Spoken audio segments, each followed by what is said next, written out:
Hello, hello. Thank you so much. Good afternoon, everyone. It is Friday and it's July 21st. Welcome in, welcome in, welcome in. Wherever you are joining us from, we are truly delighted to have you sharing in this our audio live session. Welcome in, welcome in, welcome in. Thank you so much for coming in to join us. It is again Friday. Wherever you're joining us from, please drop it in the chat. We are delighted to have you. Today, we will be talking about identifying and minimizing the epidemic of busyness, identifying and minimizing the epidemic of busyness. Oh, you hear it's Friday. And today with me on the program is Dr. Siegfried Howell. Dr. Howell is a life, happiness, and relationship consultant. He is also a master life coach. And there is also Dr. Marcia Thomas, and she is a strategic leadership Christian life coach and consultant. And yours truly, Dr. Janice Brooks. As you know, we are here each Friday. I am a licensed pastoral counselor. I'm also a life strategist, part of the John Maxwell team of speakers, coaches, and leadership trainers. We come to you at this time each Friday because we want to share a topic with you that we believe is not just important, but critical to your forward movement and destiny. And I feel like we need to just discuss this topic today, identifying and minimizing the epidemic of business, because this business thing has taken over the lives of many persons. And it is time that each person really takes some responsibility to really assess their own life and see how this epidemic has really negatively or has the capacity to negatively impact your lives. So, what exactly is this business epidemic? Because day by day, many people are living their lives in a constant hurry, or what we call business, which is usually a state of chaos and disorder, because they do not understand that busyness, this same business, is fear. When you are too busy, it means that you fear something. Business is a constant movement of either doing something or acting as if you're doing something. Because a lot of times people don't understand that they're busy doing nothing. And so this business leaves no thought, no time or place for God, for thoughts, for mindfulness, meditation, or even for meaningful action. As a matter of fact, some persons are so busy that they can hardly find time to even eat or to sleep. And that is where the critical aspect of business becomes literally a traumatic life experience. And so, this is what we're going to be discussing today. And we hope that at the end of this session, you will take away something from here that will help you to minimize this level of business. As a matter of fact, we hope that we could say eradicate it. But we are going to keep to minimizing it right now, because one day we will have to totally eradicate it. Dr. Howell, what do you see this epidemic of business as? I like to give you an illustration. Since last week I gave some illustrations, I guess this week I'll start with some illustrations again. And since I'm a scientist by nature, I will come to you from a scientific approach. I'll use physics today. So there are two concepts in science. One is speed and one is velocity. If you have a race car on a track and it's going 200 miles an hour, that car is busy. It's going around in circles over and over and over again. But at the end of an hour, you're still at the same location. That to me is busyness. Now, on the flip side, you have velocity. Velocity is speed in a specific direction. So you're not like a dog chasing its tail. You actually have an end point. And so for me, busyness is just a matter of going round and round in circles, where being productive is knowing your target and going towards that target in a very straightforward and mindful way. Wow. Going towards your target in a very straightforward and mindful way. Dr. Marcia, what would you add to that, to this epidemic of busyness? You're on mute, Dr. Marcia. Good afternoon, everyone. I love the illustration and how it has started, because I am of the opinion that business is just a number of jump starts that make you mark time. So you think you are going somewhere, but you actually keep turning back. So you are really marking time. And so it produces an attitude of despair. And this attitude of despair, you don't even realize that you are carrying it with you, because it is such a burdensome part that it weighs your spirit in such a way that you carry it. And let me explain. There is a story of a gentleman who was carrying some load on his back to go some distance. He was walking with his heavy load, and it appeared to have been straining him. And someone passed by with a truck and asked him if he wanted a ride. And he said yes. So he went up into the truck, but he never took the load off his back. He kept it while he was driving in the truck. And so that is what business does to us. Business tricks us into thinking that we are doing something, but it is a set of activities or goals or even movements that really, in fact, is not leading to any specific goal, and is not leading us anywhere. We do not accomplish anything. Wow. That is such a great way, carrying something when you appear as if you're doing something, but you're really not doing anything. And I like those two additions, because this business epidemic shows up in a way in our modern day culture, and it means different things to different people. Dr. Howell, how does this business epidemic is viewed in our modern day culture? A lot of people look at it as having tenacity, grit, and being purposeful.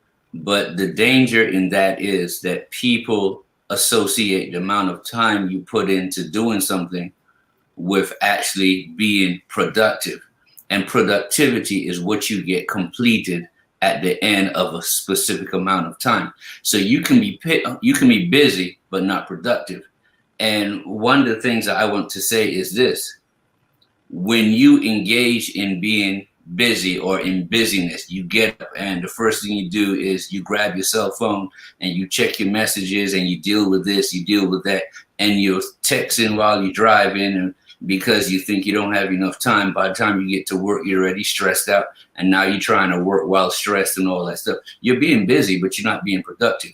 And the busyness is actually weighing you down and stopping you from being productive and being focused. And so, like Dr. Marcia was saying, you have a lot of stuff on your back, and all those things on your back are stopping you from looking forward. And so when I was doing research for this particular topic, I found a couple of things that I found interesting. And one of the things that I looked at is there are 38 European countries where the work week is 37 or less hours. And they are known for being high productivity, high quality of life, low stress. So in America, we think, okay, if you're a leader, you got to put in at least 60 to 80 hours a week. Are you really being productive, or are you just pretending that you are? If you were to actually focus on the amount of time that you were actively engaged in working, were you actively grinding? Were you actively focused on what you need to be focused on?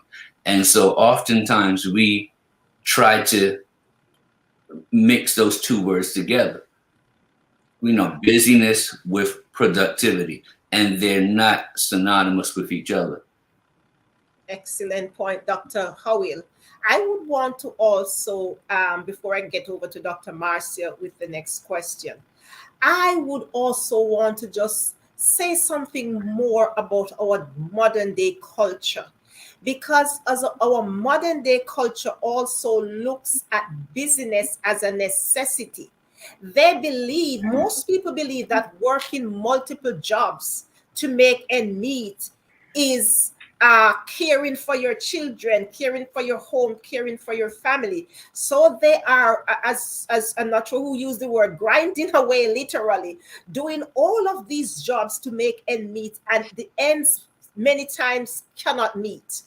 That busyness is chaos and disorder. As a matter of fact, that busyness shows that there is something in your life that is out of balance.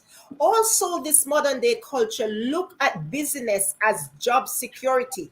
They believe that when you act as if you are productive, then you are showing company loyalty. You are loyal to the company, and the company will keep you. So they are looking at it as some kind of job security. But I say again, this business is fear. It is spiritual disconnection. And I said it before, and I'm going to say it again.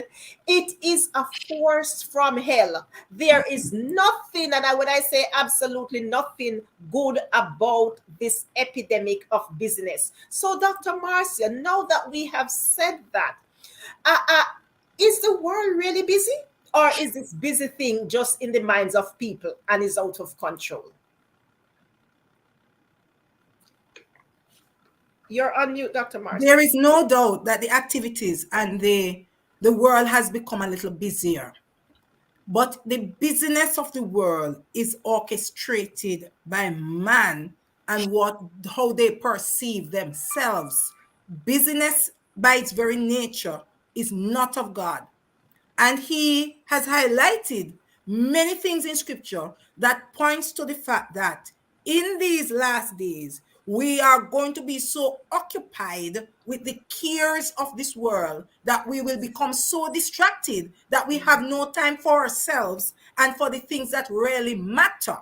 And so he says now, store up the treasures that you are fighting, getting sick, making pharmacies rich, and making yourself poorer. Store up those treasures in heaven and not on this earth, because everything else will rust and it will go down. But what you store up is good. And there are many persons who say to you, your health is your wealth. Listen to them, because if you do not fight and run away today, you will never be able to fight tomorrow. So there is this framework that the world traps us and trick us into believing that if we are not busy, we are not productive. If we are not busy, we are not doing anything. If we are not busy, we cannot be successful. If we are not busy, we are not important.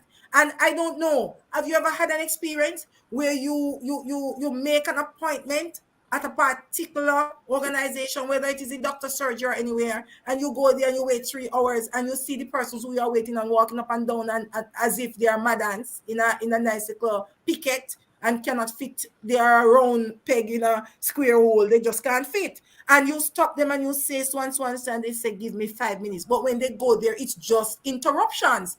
The interruptions are not related in any way to what they are required to do, but it gives them this sense of importance. They wear it like a badge of honor. Busyness, doing nothing, busy doing nothing, like a badge of honor, because they have been trapped and tricked into believing that if you have this ambience, this appearance, this false persona of being active, that you are productive and successful. And that in itself is such a false premise that I want to say it has deluded many in this world and have trapped them into an abyss of helplessness and continue to promote an attitude of distress.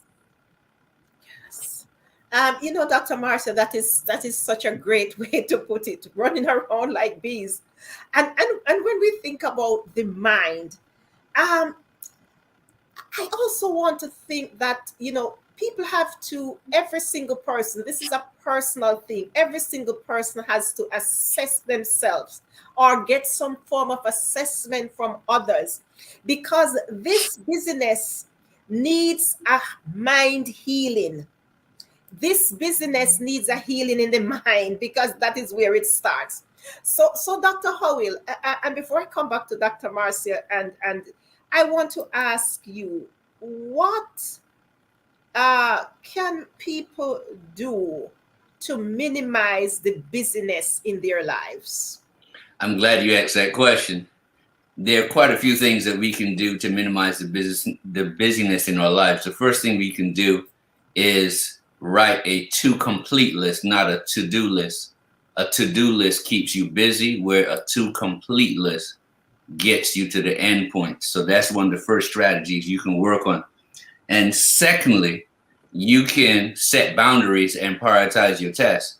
And I like to use what is called an Eisenhower matrix. It was set in motion by the President Eisenhower, where you will list everything that comes in front of you according to its urgency or importance. If it's urgent, if it's real urgent, you get it done. If it's important, you delegate it. If it's not important, you put it off to later. And if it's not urgent, you put it off to later. But if it's not important, you can literally drop it off the list. Yes. And so if out of every four things you get to throw one in a discard pile, that you start to see that, your list becomes smaller and smaller. So you set boundaries. Second thing you can do is to practice mindfulness. We have to learn to live in the present. A lot of times today, we're worrying about all the things we didn't do yesterday. And we're looking in the future saying, man, I can't, tomorrow's coming too fast. I'm worried about tomorrow because I haven't finished this. But if you just focus on what is urgent today and then plan the night before for tomorrow. So when you get up, you already know what it is that you need to work on and move forward. So that's the next thing. And then take time to rest and relax. A lot of times busy people don't like to rest and relax. And what we found out is your creativity is damaged and is crippled when you don't get your mind to relax and reboot and to restart. Your mind needs to rest. And so getting that relaxation time with your family, with your loved ones, is necessary in order for you to be as productive as possible. So get vacations, schedule them, go on dates, schedule them, and make sure you unplug from technology. And so one of the things you can do is, so for example, we can be home, but we may not be present mentally. And so another thing you can do is be home, get rid of all technology, and just spend time together. That way, when you go on a date, no cell phone. When you are spending time with your spouse, no cell phone. When you're with your kids, no cell phone, no TV. And you actually be mindful and building those memories. So when the stressful times come, you have memories that can keep you going. And last but not least, you have to remember, chasing your tail is not the same thing as being productive. So just like going around that racetrack, traveling at 200 miles an hour from now, you'll still be in the same location. And that's speed versus velocity, which is speed in a specific direction. You want to be going towards some type of endpoint, some type of target. And that's the best way to minimize a busy life and get your life back into perspective. Those are some excellent points. Ladies and gentlemen, audience, we are talking about identifying and minimizing the epidemic of business. And Dr. Howell has just given us so many points where how we can minimize this epidemic. And if you're joining us, just came in after we started, please tell us where you're joining us from. Drop it in the chat and let us know if you have a question or you have a comment that you want to make, question that you want us to answer, we'll be happy to do so. If you are watching the replay at some point in time, I want you to go ahead and do hashtag replay so that we can know that you're there. I am going to come on to Dr. Marcia in just about another minute or two. But as Dr. Howell talked about how to minimize them, I am thinking that there are some persons who have lived their lives being tricked or misled that business is good for them or business is not an epidemic. And when I think about how that plays out, I think about how many people is using business as a status symbol or using business to represent them like a badge that they wear, or it's a kind of importance. It shows that they're valuable or they have self-worth, or they are doing their very best when they're busy. But this is not so. I call it, it is a lie pill. Business also, some persons have been tricked to believe that if I'm not busy, I am missing out on something. I am not being with the pack. I'm not experiencing the things that they're experiencing. And social media has also feed this concept into people's mind that you must be busy. They have this thing that they call the what they call it, the hustle culture. The hustle culture, where they tell you that you must always be on the hustle. That is a lie from hell. That's wrong. If we come back to the beginning of creation, and whether you want to believe in God or not, this is what I believe in. God rested after each day of his work, and he looked back at what he has produced and he said, that is good. He also gave us a whole day to rest. It means, and if you ever go from Genesis to Revelation, God or Jesus was never ever busy. They did think in timing because life is according to times and seasons. And so we have to make sure, as people who are living in the age of business, that we get this clearly, that business is fear. Business is lack of peace and harmony. Business is chaos and disorder. Business is means that your mindset is operating at an imbalance and you need to get it back into balance. Dr. Marcia, what are some of the dangers and consequences of business? You're on mute, Dr. Marcia. You're on mute, Dr. Marcia. Are you hearing me? Yes. There's some seems to have been some glitch there because I was on mute. All right. So first of all, I want to add that for us to control our business, I just want to add 2 points to Dr. Hell before I answer. And one is that we must always pause to reflect. We must pause and think before we act. We have to think before we act. And business does not allow us to think before we act. The next thing that we must do in an effort to control business is that we must hug ourselves. Sometimes when we find ourselves moving very fast, we need to recalibrate. And one of the simple things that scientists has proven to work is that you just take a second and just hug yourself. It is amazing what the power of that little pause can do. Now, we want to go on to the question of how we are tricked and how business fools us. Business, number one, is haste that creates waste. So there are so many things that we do, and it's as if we are putting it in a garbage bin because there is no tangible reward for what we are doing. So we are constantly not getting the things done. So at the end of it, we can't see what all of this was about. And many times people say one entire day and I cannot see what I've accomplished. And I didn't even get time to eat lunch. and I cannot see what I have accomplished.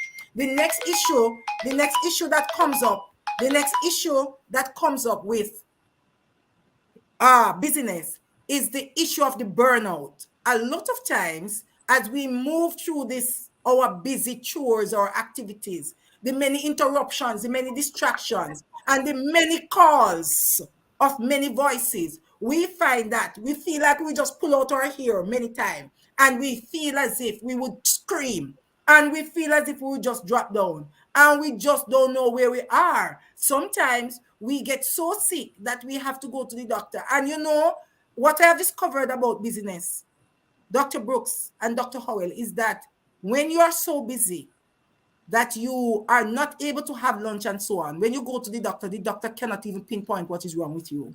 You have aches and pains, you have chest cramps and so, but when they actually do the ultrasound and everything, they cannot pinpoint what is wrong with you because your body is saying, you're gonna kill me. You're going to kill me, and I am not able to resist. And so all the symptoms just come on to one another. So you find that you get poorer. Now, there are some of us also who, because of busyness, we not only get poorer mentally, physically, financially, and spiritually, and we not only pile all of our efforts in what I am terming a garbage bin, but we appear to be like cobwebs. You know, there are cobwebs in your house, and when if you take down the cobwebs but not kill the spider, you constantly have cobwebs. So what you have to do to understand is that busyness is a dangerous spider. You don't normally see the spider, you normally see the cobwebs. But if you are wise enough to get to the spider, you eliminate the cobwebs. So you need to understand that busyness is a spider that you need to kill. The next thing about busyness is that busyness makes you compare yourself with others. So you feel that if that John Brown is so busy, he appears to be so successful, and what is glittering appears to be gold when it is really brass, you aspire to be that busy. And so your business is not even intentional. You are just comparing yourself. So you believe you must be as busy as John Brown is, who appears to be so successful. And that in itself is a form of madness. You are not thinking straight. You are not John. So you cannot be busy as John. What is John busy doing? What does he need to get done that you don't need to get done, but you are pretending that you are getting done? Busyness gives us a false persona also, because busyness makes us feel that we are too, how would I put it now? Because this is a sensitive thing. But business make us feel that if we will miss opportunities, if we are not in this mad state, we will miss opportunities, and our golden hen will somehow escape us. Wow. That was deep indeed. Ladies and gentlemen, let's consider for a moment the effects and the consequences that business has had on your own life. And as you pause to think, get a pen and paper and start to write down, how can I minimize or eliminate this business from my own life? As we close this session today, and I'm going to ask both of my hosts to give me their final points on this. What I want to say as we close, I want you to, whoever you serve, trust that person. For me, it is trusting God and asking Him for His peace, because that peace is a covenant, and that peace tells me that I can move in a lower pace and still achieve and still be productive and still achieve my life goal.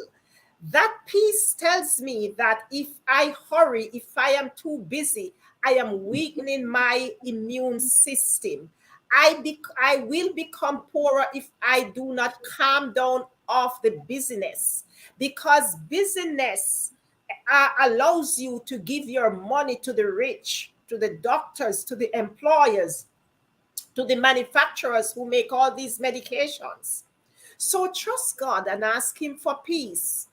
Take control of your own mind and your own life, and invite God to assist you in taking control. And simply calm down, and take control of yourself. Take control of that mind, because everything happens and starts in the mind. Track your time. Take small steps. You don't have to be jumping over the hoop every single day.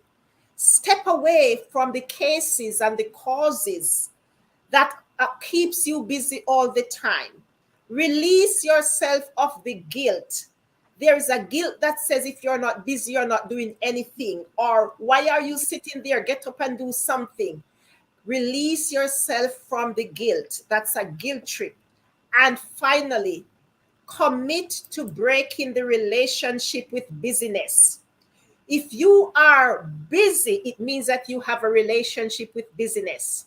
And you have to either leave the relationship or have busy leave you. And I tell you, busy not going to leave you. You're going to have to leave busy. So leave that relationship and allow your life to flow according to the plans and purposes of God. He said, I know the plans I have for you. Plans of good, plans not to harm you, plans to give you hope and a bright future. Busyness harms you, so that is definitely not the plan of God. He also says, be anxious for nothing, but in all things, pray and give it to Him, and He will take care of everything. So, those are my ways that I encourage you to make sure that you overcome or minimize this epidemic of busyness in your life. Dr. Howell, give your final comments to the audience today. Well, I want to piggyback on what you just said. Search. You have to seek God, ask Him, and once you ask Him, He's going to teach you. So then you have to learn. Once you learn what is important and what is urgent in your life, which is your purpose, then you prioritize the things that come before you every day.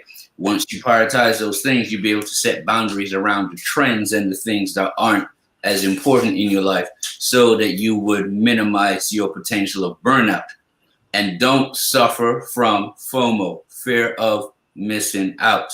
A lot of times we stay busy and we stay current with everything because we have a fear of missing out on something, the next big thing, the next important thing. So if you focus on what your purpose is versus focus on what other people think is important, because the media is designed to trick you into going down that rabbit hole of busyness. But if you focus on your purpose, if you focus on those things that are urgent in your life, you will not suffer from the fear of missing out, and you will get more things accomplished versus chasing your tail or going around that racetrack to nowhere.